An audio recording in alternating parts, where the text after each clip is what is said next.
अभिषेक करवाया जाएगा और कुमारी कन्या के द्वारा नेत्रोन्मलिन होता है, जिसको पट्टी खोली जाती है, नेत्र खोले जाते हैं भगवती के। को खोलने के बाद जैसे कांच दिखाया जाता है, जिसके बाद कांच की टूटने की प्रक्रिया होती है, जिसे नेत्रोन्मलिन कहा जाता है, वो भी आज ही होगा।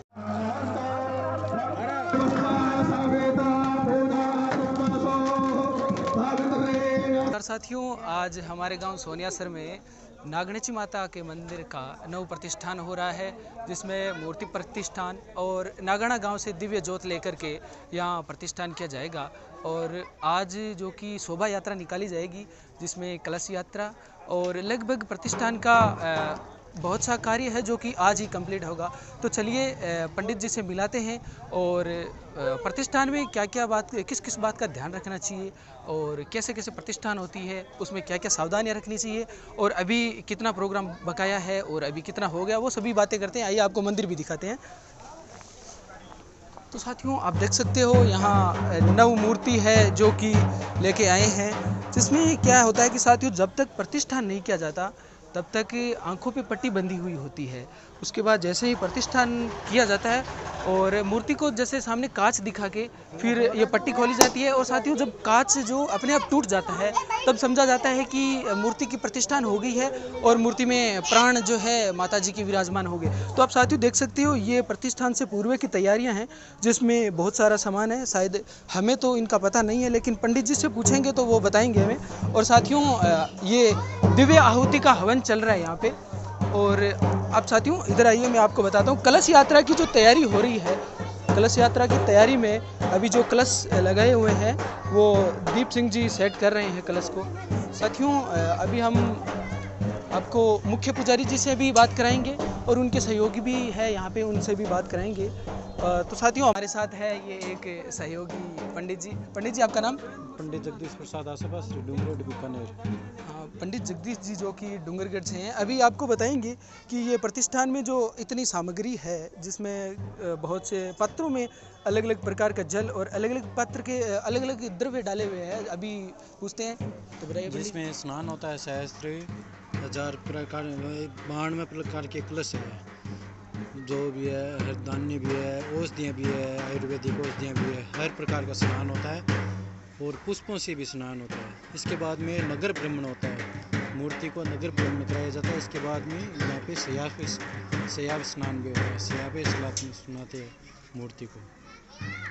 तो साथियों, पंडित जी ने हमें बताया कि ये इसमें 1000 प्रकार के जो 92 प्रकार, इसमें जो 92 प्रकार के पात्र हैं, इन पात्रों में अलग अलग विभिन्न प्रकार की जड़ी बूटियाँ और विभिन्न प्रकार के जल डाले हुए हैं, जिनमें पंचगव्य भी है, गौमूत्र भी है और गंगा जल भी है, विभिन्न नदियों के पवित्र जल है और भी है, तालाब के भी है, पुष्पों का भी है, गंधोदक भी है, फल का भी है। इस प्रकार से 92 प्रकार का स्नान है और वो चलन है ना, इसे सहस्त्र धारा बोलते हैं। अच्छा साथियों, जो ये है पूरा, इसे सहस्त्र धारा बोला जाता है। चालनी होती है ना, वो सहस्त्र धारा। अच्छा, वो चलनी। हाँ हाँ। तो साथियों, आप देखिए, पंडित जी से हमें अभी एक नई बात पता चली है। जैसे इसमें तो 92 प्रकार की है, लेकिन वो जो चलनी है उसको बोलते हैं सहस्त्र धारा। तो अभी मुख्य पुजारी से भी बात करेंगे हम। चलिए साथियों।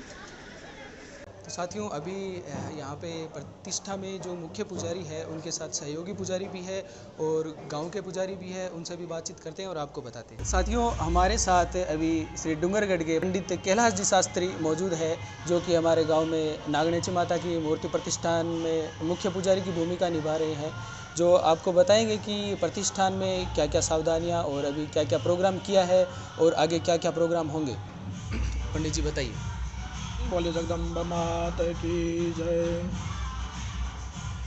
ये राठौड़ों की कुल देवी नागणेची माता है। इनके प्राण प्रतिष्ठा का अनुष्ठान चल रहा है। ये 5 दिवस का अनुष्ठान है, जो निर्विघ्नता से सिद्धि के लिए गणपति जी का पूजन हुआ, गणपति जी का जप भी चल रहा है, वास्तु मंत्र का भी जप चल रहा है और साथ में नवचंडी अनुष्ठान भी हमारे पंडित यहाँ के कर रहे हैं, जिसमें हम लोग 8 ब्राह्मण हैं। स्थानीय पंडित मांगीलाल जी, हुकमचंद जी, शिव प्रसाद जी जोशी, भागीरथ जी पुजारी जी और डूंगरगढ़ से गोविंद प्रसाद जी व्यास जी और विष्णु प्रसाद जी तेराश्री, जगदीश प्रसाद आसोपा और कैलाश चंद्र शास्त्री, ये पंडित मिलकर के ये कार्य निर्विघ्नता की सिद्धि के लिए ये कर रहे हैं। तो इसमें मूर्ति की ये अधिवास होता है। कलयुग में सबसे उत्तम कलौ चंडी विनायकौ, भगवान गणपति और जगदम्बा की उपासना सर्वश्रेष्ठ बताई गई है। इसलिए राठौड़ कुल की ये नागणेची माता है, इनकी प्राण प्रतिष्ठा हो रही है। तो इस माता जी की सर्वप्रथम जलाधिवास किया गया, जल में रखा गया। उसके बाद में अन्नादिवास हुआ, जो कणक इत्यादि सप्तधान्य में रखा गया। उसके बाद में वस्त्रों में, फलों में, मिठाई के अंदर और घृतवास इत्यादि इत्यादि 9 वास किए गए। और आज शोभा यात्रा निकाली जाएगी। उससे पूर्व अनेकानेक औषधियों के द्वारा, गाय के गोबर है, गौमूत्र है, सर्वोस्ति आदि आदि अनेक औषधियों के द्वारा, अनेक जलों के द्वारा, अनेक फल फूलों के द्वारा भगवती को स्नान किया जाएगा। वैदिक मंत्रों के द्वारा स्नान करवाया जाएगा और सहस्त्र घट के द्वारा स्नान कराया जाएगा, अभिषेक किया जाएगा। उसके बाद में नगर भ्रमण होता है। तो ये करने का क्या मतलब हुआ कि जिस प्रकार बच्चा अपने माँ के पेट में आता है और उसके बाद में ये उत्पन्न होता है 9 महीने पूर्ण होने के बाद में, उसके बाद में जात कर्म, नामकरण, संस्कार इत्यादि होते हैं। वैसे ही ये प्राण प्रतिष्ठा का क्रम है। ये जो वास किया जाता है, वास इसीलिए किया जाता है अधिवास। जैसे माँ की पेट में बच्चा पल पोस करके बड़ा होता है, वैसे ही ये क्रिया चलती है। उसके बाद में मूर्ति की स्थापना होती है। मूर्ति की स्थापना होने के बाद में भगवती का अभिषेक, अन्यास इत्यादि करके और आरती इत्यादि होती है। तो यह विधि विधान से करने से गांव के अंदर सुख शांति रहते हैं और कर्ता और करवाने वाले दोनों को ही सुख शांति प्राप्ति होती है।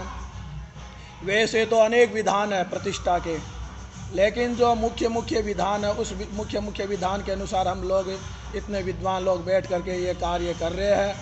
भगवती की कृपा से आज ये 4था दिवस है और कल अभिजीत मुहूर्त में संवत 2081 और माघ शुक्ल पक्ष 10वीं तिथि 12 शुक्रवार अभिजीत वेला के अंदर भगवती की प्राण प्रतिष्ठा का कार्यक्रम होगा, जिसमें सभी गांव के नगरवासी सब यहाँ आएंगे और प्राण प्रतिष्ठा होने के बाद में महाआरती होगी। आरती होने के बाद में प्रसाद वितरण होगा। इस विधि विधान से करने से एक तो मूर्ति के अंदर हो जाता है, तेज आता है और कराने वाले, करवाने वाले और गांव में सुख शांति रहती है और सभी का हित होता है, कल्याण होता है। इसी उद्देश्य से लेकर के हम लोग ये कार्यक्रम कर रहे हैं। भगवती जगदम्बा नागनेची माता निर्विघ्नता से सिद्ध कर रही है, जिसमें अनुष्ठान के अंदर सर्वप्रथम हम लोगों ने प्रायश्चित रूप में गौ निष्क्रिय द्रव्य से संकल्प करवाया। उसके बाद में गोविंद जी पंडित जी ने गणेश अंबिका का पूजन किया, प्राण प्रतिष्ठा की और कलश स्थापना हुई, जिसको घट पूजन कहते हैं, घट स्थापना वह की गई। उसके बाद में गौरी आदि षोडश मातृका का पूजन स्थापन और चतुष्षष्ठी योगिनी का पूजन स्थापन, नवग्रह का पूजन स्थापन और 52 भैरव का पूजन स्थापन, वास्तु मंडल का पूजन स्थापन, सर्वतोभद्र मंडल का स्थापन पूजन किया गया। इस प्रकार से ये 5 दिन तक ये कार्यक्रम चलते हैं और कार्यक्रम ये अनुष्ठान पूर्ण होने के बाद में इन देवताओं का तो विसर्जन किया जाता है और बाद भगवती माता जगदम्बा यहाँ पर विराजमान रहेगी। इस तरह से ये कार्य हमारे विद्वान लोग सभी मिलकर के निर्विघ्नता से सिद्धि के लिए कर रहे हैं। और अब भगवती की कृपा से हम लोग यही चाहते हैं कि गांव का कल्याण हो, गांव में सुख शांति हो, किसी प्रकार का उपद्रव नहीं रहे और सभी आनंद पूर्वक सुख शांति रहते हुए, धन धान्य आदि से परिपूर्ण रहते हुए और अपना जीवन व्यतीत करें। बोलिए जगदम्बा माता की जय हो। तु सुखिनः सर्वे सन्तु निरामयाः सर्वे भद्राणि पश्यन्तु मा कश्चित् दुःखभाग् भवेत्। तो पंडित जी आपका बहुत बहुत धन्यवाद, आपने ये संपूर्ण प्रक्रिया बताई है। हमारे गांव के पंडित जी मांगीलाल जी महाराज जो कि हमारे साथ मौजूद है और ये प्राण प्रतिष्ठा की जो विधि और प्रक्रिया थी उनमें भी मौजूद थे। चलिए इनसे जानते हैं कि यहाँ जो प्रतिष्ठान में वो क्या क्या सावधानियाँ रखी गई और प्रतिष्ठान में जो मुख्य किन किन बातों का ध्यान रखा गया। जैसे हम यज्ञाचार्य पंडित कैलाश चंद जी शास्त्री के सानिध्य में हम लोग काम कर रहे हैं और सावधानी है कि पूजा में जो चीज़ें ध्यान रखने योग्य है उसमें हम लोग अच्छे से ध्यान रख रहे हैं और गांव का जो पूर्ण सहयोग हमें मिल रहा है। गांव के जो युवा है वो बढ़ चढ़ करके इसमें हिस्सा ले रहे हैं। हमारे गणमान्य जो व्यक्ति हैं जैसे दशरथ सिंह जी है, सवाई सिंह जी है, राजू सिंह जी है, महावीर सिंह जी है, ऐसे सारे जो गणमान्य हमारे बास के जो ऊंचाईडा के गणमान्य व्यक्ति सबका ही पूर्ण सहयोग हमें मिल रहा है और अच्छे से कार्य निर्विघ्नतापूर्वक सफल हो रहा है। हमारे साथ स्थापना में मुख्य पुजारी पंडित कैलाश जी शास्त्री जो कि श्री डूंगरगढ़ से हैं। अभी जो हम देख सकते हैं इन विभिन्न पात्रों में जो अलग अलग औषधियाँ और विभिन्न प्रकार के जल है और कुछ धान भी है जिनके बारे में अभी बताएंगे पंडित जी हमें। ये देखो बाढ़ में कलश होते हैं, उन कलशों में अलग अलग औषधियाँ डाली जाती है। अलग अलग औषधियों के द्वारा ये स्नान करवाया जाता है जिसमें गाय का गोमूत्र है, गाय का गोबर है, गाय का दूध है, गाय का दही है, गाय का घी है और पंचामृत है, पंचगव्य है और अनेक प्रकार के ये पुष्प है। सफ़ेद पुष्प है, गेंदे का पुष्प है, गुलाब के पुष्प है, कमल के पुष्प है और बड़ पत्ता है, पीपल पत्ता है, अशोक पत्ता है, तुलसी पत्ता है, दुर्वा है, कुशा है और सप्तमृतिका है और भोजपत्र है, नारियल का जल है, बेल का जल है और अनेक फलों का जल है, केसर है, कस्तूरी है, सोना है, चांदी है, बेलपत्र है आदि आदि अनेक औषधियों के द्वारा हम लोग वेद मंत्रों के द्वारा भी स्नान कराएंगे भगवती को। उसके साथ में ही ये सहस्त्र धारा के द्वारा भी भगवती को स्नान करवाया जाएगा, अभिषेक करवाया जाएगा और कुमारी कन्या के द्वारा नेत्रोन्मलिन होता है जिसको पट्टी खोली जाती है, नेत्र खोले जाते हैं भगवती के, वही कार्य भी होगा। ये इस प्रकार से सब कार्यक्रम ये भी वेद मंत्रों के द्वारा, सूक्तों के द्वारा ये भगवती को स्नान कराते हुए हमारे विद्वान पंडित लोग ये सब कार्यक्रम संपन्न करेंगे। ओम बुद्धाय संजय न्यासामि, ओम बृहस्पते नमः जिह्वायां न्यासामि, ओम शुक्राय नमः योनिं न्यासामि, ओम शनिश्चराय नमः ललाटे न्यासामि, ओम राहवे नमः पादयोः न्यासामि, ओम केतुभ्यो नमः केशेषु न्यासामि, ओम रोहिणीभ्यो नमः न्यासामि, ओम मृगशीर्षे नमः शीर्षे न्यासामि, ओम अनुराधाभ्यो नमः स्तनयो न्यासामि, ओम ज्येष्ठाभ्यो नमः दक्षिणपुंसो न्यासामि, ओम मूलाय नमः मातृपुंसो न्यासामि, ओम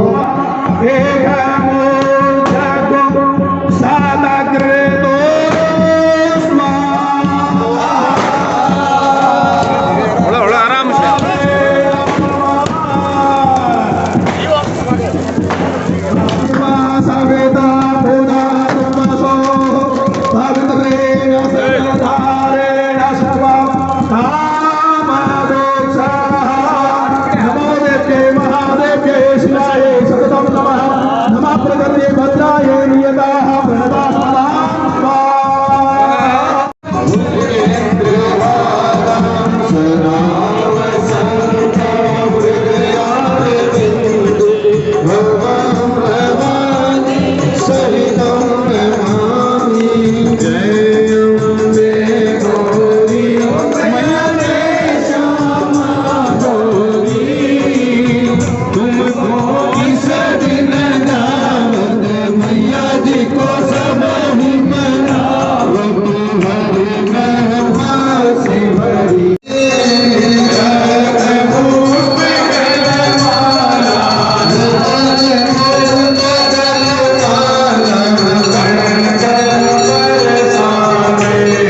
प्रसाद भीड़ में नहीं है। आज भी